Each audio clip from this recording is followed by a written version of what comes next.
Hi everyone, Fantano Forever here, the internet's busiest music nerd, and it's time for a quick, little, fast video talking about my favorite records of the past few months. I didn't do a great albums video in January because things were a little slow, didn't really feel like I had enough albums to talk about or just sort of mention in that video, but now I have a bunch of records to recommend to you, reviews that you might have missed over the past few months, records that I think are fantastic and are worth bringing up once again, albums I'm still revisiting and enjoying. Let's get through this list. The year is most definitely in full musical swing now because I have like 9 projects here that I think you should check out before we head on into March. If you love punk music, experimental rock, specifically post-punk music, make sure you give the new pop group album a listen, Citizen Zombie. This is a danceable, frenzied, insane comeback album, the band's first LP in 35 years, and I think it's one of the best comeback albums of the decade so far. Then we have the new Drake album / mixtape. If you're reading this, it's too late. A lot of people freaked on my review for this thing because nobody expected me to enjoy this as much as I did. And hey, you know what? Neither did I. However, I think Drake is really spitting on this project. It's not too emotional. It's not too hard. It's kind of, just really playing that tightrope walk between the two very effectively. And I think there are a lot of great minimal beats on this thing. This is really mixtape Drake back in full form, and I just love the simple aesthetic of the entire project, and there's some very catchy moments on here as well. The new Your Old Droog EP, this guy is an East Coast rapper, and this is a hip-hop EP that is rock-themed, filled with rock music references, and this guy, he got hot not too long ago because a lot of people thought he was Nas. He does sound a lot like Nas, but his wordplay is so impressive that any immediate comparisons you could draw to any other artist, it just sort of gets at least thrown out the window with me because I just find his approach to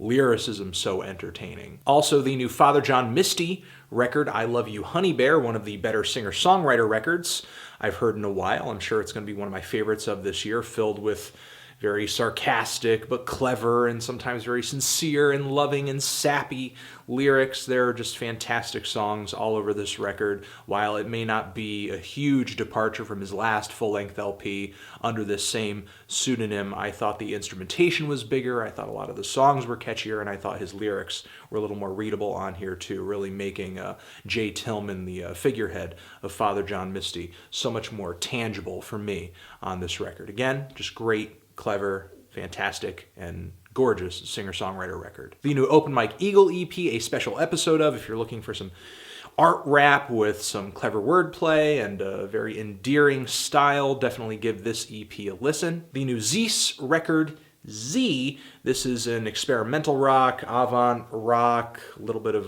minimalism and jazz in the mix here on this record as well. Definitely one of the weirdest releases I've heard this year, and while it isn't as explosive as some of Zeus's previous material, I think the repetition of this record and just the oddity of it makes it a pretty memorable experience. It's very meditative, it's a very cerebral release, and I think it excels in those two things. On the opposite end of that spectrum, we have the new Napalm Death record, Apex Predator, easy meat, just hard-hitting, meaty grindcore with killer riffs, loads of aggression, blood, guts, entrails, just everywhere. Also, the new Joey Badass album, Before the Money, New York rapper, Beast Coast, pro-era figurehead, comes through on this project, his first big commercial project, which he had fans waiting for a very long time, and I think he just delivered a lot of very solid tracks. There have been some criticisms that maybe he sounds a little bit too much like all these 90s rappers, blah, blah, blah, blah.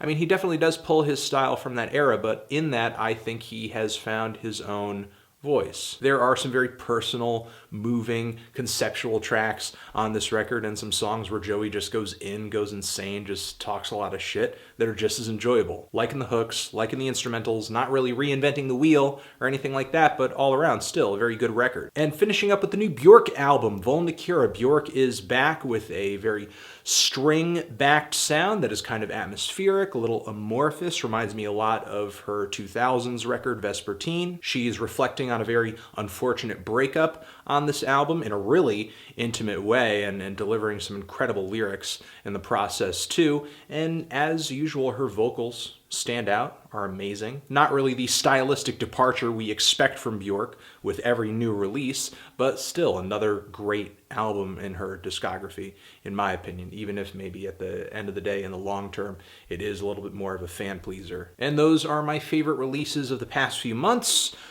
Got a lot coming up in March. New Godspeed album. It's beautiful. Transition. If you've given any of these albums a listen, what did you think of them? Did you love them? Did you hate them? Why? What do you think I should review next? And what were some of your favorite songs and albums that came out over the past few months? Oh man, The Blacker the Berry. That song's fucking awesome. Yeah. And All Day. Kanye. All Day. Not bad. Not bad. Yeah, that's all. You're the best. Anthony Fantano, music forever.